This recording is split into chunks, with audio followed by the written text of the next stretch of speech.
আসসালামু আলাইকুম। সংবাদে আপনাদের সবাইকে স্বাগত জানাচ্ছি। আমি ফিরোজ তোহা। শুরুতেই আরবে কেবলস সংবাদ শিরোনাম। দখলদার ইসরায়েলের সাথে মুসলিম দুই পরাশক্তি ইরান এবং ইয়েমেনের সাথে যুদ্ধ চলছে। এই মুহূর্তে আমাদের হাতে এসেছে সর্বশেষ গুরুত্বপূর্ণ ভয়ঙ্কর কিছু আপডেট। জানিয়ে দিব আন্তর্জাতিক গুরুত্বপূর্ণ সংবাদ। শুরুতেই জানিয়ে দিব গ্রেপ্তারি পরোয়ানা ঠেকাতে এবার যুক্তরাষ্ট্রের প্রেসিডেন্ট জো বাইডেনের দ্বারস্থ হলেন ইসরায়েলের কট্টরপন্থী ইহুদিবাদী প্রধানমন্ত্রী বেনজামিন নেতানিয়াহু। আন্তর্জাতিক আদালতে ইহুদিবাদী ইসরায়েলের প্রধানমন্ত্রীর বিরুদ্ধে গ্রেপ্তারি পরোয়ানা জারি হতে চলেছে। এরই ভয়ে গ্রেপ্তার ঠেকাতে এবার বাইডেনের দ্বারস্থ হয়েছেন। এবারে জানাবো আলহামদুলিল্লাহ, ইসরায়েলের সাথে সমস্ত সম্পর্ক ছিন্নের ঘোষণা দিল কলম্বিয়া। এবার কি বিশ্ব থেকে ইহুদিবাদী ইসরায়েল সম্পূর্ণ একঘরে হয়ে যাবে? এ বিষয়ে গুরুত্বপূর্ণ সংবাদ থাকবে। সম্পূর্ণ সংবাদটি দেখতে ভিডিওটি না টেনে দেখতে থাকুন। এবারে জানাবো গুরুত্বপূর্ণ সংবাদ। ফিলিস্তিনের রাফায় যে কারণে হেরে যাবেন কট্টরপন্থী নেতানিয়াহু সরকার। আলহামদুলিল্লাহ, ইসরায়েলি সেনারা বারবারই বলছে তারা গাজার দক্ষিণ অঞ্চলেও রাফা স্থল অভিযান চালানোর সমস্ত প্রস্তুতি সম্পূর্ণ করেছে, কিন্তু তারা এই প্রস্তুতি নিলে কি হবে, তারা এই যুদ্ধে হেরে যাবে এমন ভয়ে অনেক সেনারা সৈন্য শিবির থেকে পালিয়ে যাচ্ছে। এবারে জানাবো যুক্তরাষ্ট্রের ট্যাঙ্ক ধরে এনে দেশবাসীকে দেখাচ্ছেন রাশিয়ার প্রধানমন্ত্রী ভ্লাদিমির পুতিন। রাশিয়া ইউক্রেন যুদ্ধে একের পর এক মুখ থুবড়ে পড়ছে পশ্চিমা অস্ত্র। দুই দেশের মধ্যকার এ যুদ্ধে ইউক্রেনের পক্ষ নিয়েছে পশ্চিমারা। দেশটিতে একের পর এক যুদ্ধাস্ত্র সহায়তা দিয়ে আসছে পশ্চিমা মিত্রসহ ইউরোপীয় ইউনিয়ন। ইউক্রেনকে সহায়তা দেওয়ার এসব অস্ত্র জব্দ করার পর তা দেশবাসীকে দেখাচ্ছে রাশিয়ান প্রেসিডেন্ট ভ্লাদিমির পুতিন। এবং সর্বশেষ জানিয়ে দিব আলহামদুলিল্লাহ, এবার চাঁদের বুকে পা রাখবে পাকিস্তান। ভারতের কট্টরপন্থী নরেন্দ্র মোদীর সরকার ভারতে ইতিমধ্যে একটি চন্দ্রযান পাঠিয়ে নিজেদেরকে বুক ফুলিয়ে গর্বের সাথে বলছে, আমরা ভারতের সরকার ভারতের জনগণকে সঙ্গে নিয়ে চাঁদের বুকে পা রাখতে পেরেছি। এরই জবাব দিতে এবার পাকিস্তান চাঁদের বুকে পা রাখার সিদ্ধান্ত নিয়েছে। সিদ্ধান্ত অনুযায়ী তাদের সমস্ত পরিকল্পনা অনুযায়ী সামনে এগোচ্ছে। অল্প কিছুদিনের মধ্যেই মুসলিম এই শক্তিধর দেশ পাকিস্তান চাঁদের বুকে নামতে সক্ষম হবে। এতক্ষণ শুনছিলেন সংবাদ শিরোনাম, এবারে বিস্তারিত। তবে তার আগে অনুরোধ থাকবে, আপনি কোন স্থান থেকে আমাদের সংবাদটি দেখছেন কমেন্ট করে জানিয়ে দিন। হ্যাঁ, জানিয়ে দিন এই সংবাদ সম্পর্কে আপনার মূল্যবান মতামত। আর অনুরোধ করব, আপনার ফেসবুক সোশ্যাল মিডিয়ায় এই ভিডিওটি শেয়ার করে আপনার বন্ধুদেরকে সবার আগে সর্বশেষ বিবিসি সংবাদটি দেখতে সহায়তা করুন। এবারে বিস্তারিত।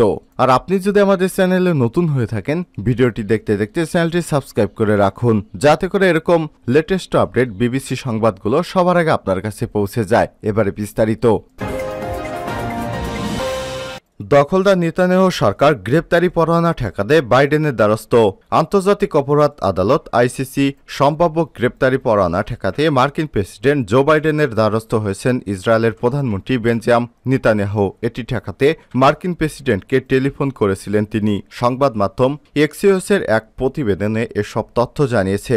ইসরায়েলের দুই কর্মকর্তার বরাতে সংবাদ মাধ্যমটি জানিয়েছে, রোববার প্রেসিডেন্ট বাইডেনকে টেলিফোন করেছে নেতানিয়াহু সরকার। এ সময় তিনি পরোয়ানা জারি ঠেকাতে ওয়াশিংটনে প্রভাব খাটানোর আহ্বান জানান। গাজায় একের পর এক যুদ্ধ অপরাধ চালিয়ে যাচ্ছে ইহুদিবাদী ইসরায়েল বাহিনী। দেশটির সেনাদের এমন কর্মকাণ্ডের নির্দেশে অভিযোগ ইসরায়েলের প্রধানমন্ত্রী বেনজামিন নেতানিয়াহু। প্রতিরক্ষা ইয়োব গ্যালেন্ট এবং ইসরায়েলের প্রতিরক্ষা বাহিনীর শীর্ষ কর্মকর্তাদের আইসিসি গ্রেপ্তারি পরোয়ানা জারি নিয়ে গুঞ্জন ছড়িয়ে পড়েছে। বিষয়টি নিয়ে প্রচণ্ড চাপে পড়েছে ইহুদিবাদী কট্টরপন্থী বেনজামিন নেতানিয়াহু এবং তার সেনাবাহিনীর ঊর্ধ্বতন কর্মকর্তা এবং ওই দেশের এমপি মন্ত্রীরা। এর আগে 2014 সালে যুদ্ধে জড়িয়েছিল ফিলিস্তিনের স্বাধীনতাকামী সংগঠন হামাস এবং ইসরায়েল। এরপর 2017 সালে বিষয়টি নিয়ে তদন্ত শুরু করে আন্তর্জাতিক অপরাধ আদালত। পরে করোনারি মহামারীর কারণে 2020 সালে তা বাধাগ্রস্ত হয়। তবে করোনার ধাক্কা কেটে গেলেও বিষয়টি আর আলোর মুখ দেখেনি।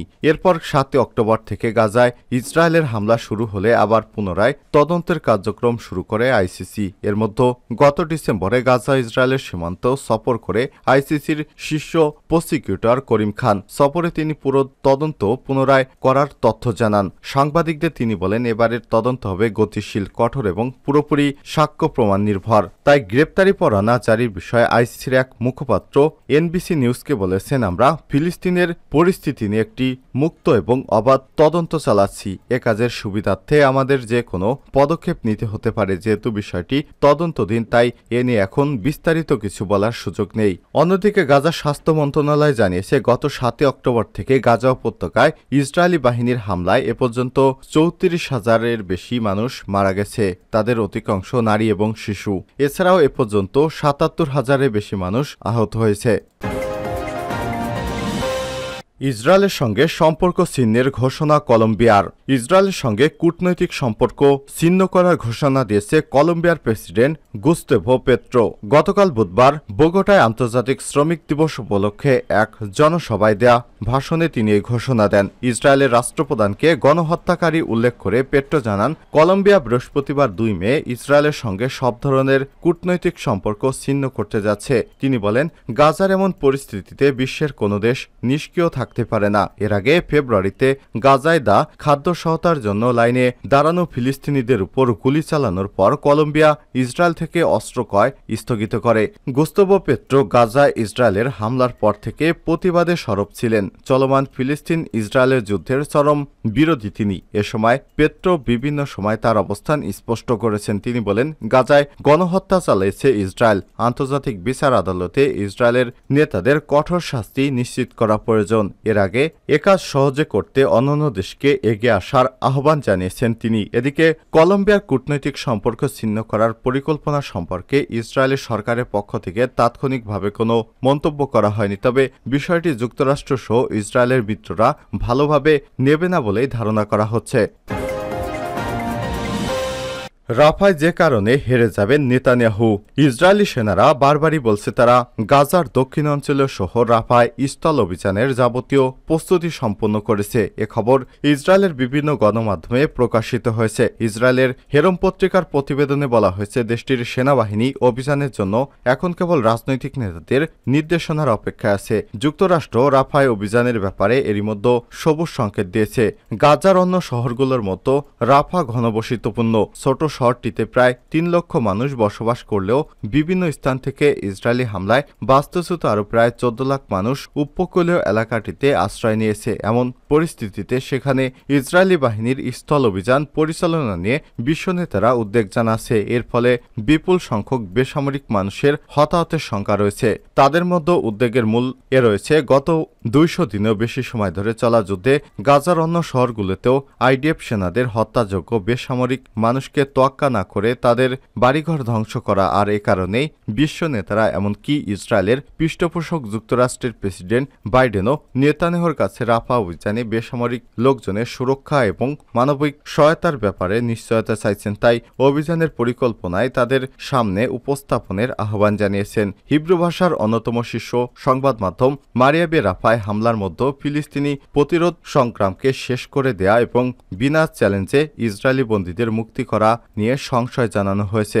সংবাদ মাধ্যমটিতে বলা হয়েছে, যারা ভাবছেন রাফাই হবে এই যুদ্ধের শেষ অধ্যায় এবং এর মাধ্যমে হামাসকে পুরোপুরি ধ্বংস করে দেওয়া সম্ভব হবে, তারা হয়তো অনুধাবন করতে পারছেন না নেতানিয়াহুর বিজয়ের দাবি তামাশা এবং বিভ্রম ছাড়া আর কিছুই নয়। যুক্তরাষ্ট্রের ট্যাঙ্ক ধরে এনে দেশবাসীকে দেখাচ্ছেন পুতিন। রাশিয়া ইউক্রেন যুদ্ধের একের পর এক মুখ থুবড়ে পড়ছে পশ্চিমা অস্ত্র। দুই দেশের মধ্যকার এ যুদ্ধে ইউক্রেনের পক্ষ নিয়েছে পশ্চিমা যুক্তরাষ্ট্র সহ ইউরোপের দেশগুলো। দেশটিকে একের পর এক যুদ্ধ অস্ত্র সহায়তা দিয়ে আসছে যুক্তরাষ্ট্র সহ তার পশ্চিমা মিত্র। ইউক্রেনকে সহায়তা দেওয়া এসব অস্ত্র জব্দ করার পর তা দেশবাসীকে দেখাচ্ছে রুশ প্রেসিডেন্ট ভ্লাদিমির পুতিন। বুধবার 1 মে রুশ সংবাদ মাধ্যমে আরটিআর এক প্রতিবেদনে এসব তথ্য জানিয়েছে। প্রতিবেদনে বলা হয়েছে, ইউক্রেন যুদ্ধে জব্দ করা বেশ কয়েকটি পশ্চিমা ট্যাঙ্ক এবং সাজোয়াজান নিয়ে প্রদর্শনীর আয়োজন করেছে মস্কো। প্রদর্শনীতে একটি ইউএস নির্মিত M1 আব্রামস ট্যাঙ্কও রয়েছে, যা আবদিপোকর ডনবাস শহরের কাছাকাছি এলাকা থেকে জব্দ করা হয়েছিল। বুধবার ভিক্টোরি মিউজিয়ামের কাছে এটি প্রদর্শন শুরু হয়, যা মার্চ জুড়ে চলবে। রুশ প্রতিরক্ষা মন্ত্রণালয় জানিয়েছে, প্রদর্শনীতে একটি মার্কিন তৈরি আব্রামস ট্যাঙ্ক এবং M1150 অ্যাসল্ট ব্রেচার হেভিকেলও রয়েছে। এটি মাইন ব্লারিং অপারেশনের সর্বশেষ ভাষণ হিসেবে পরিচিত।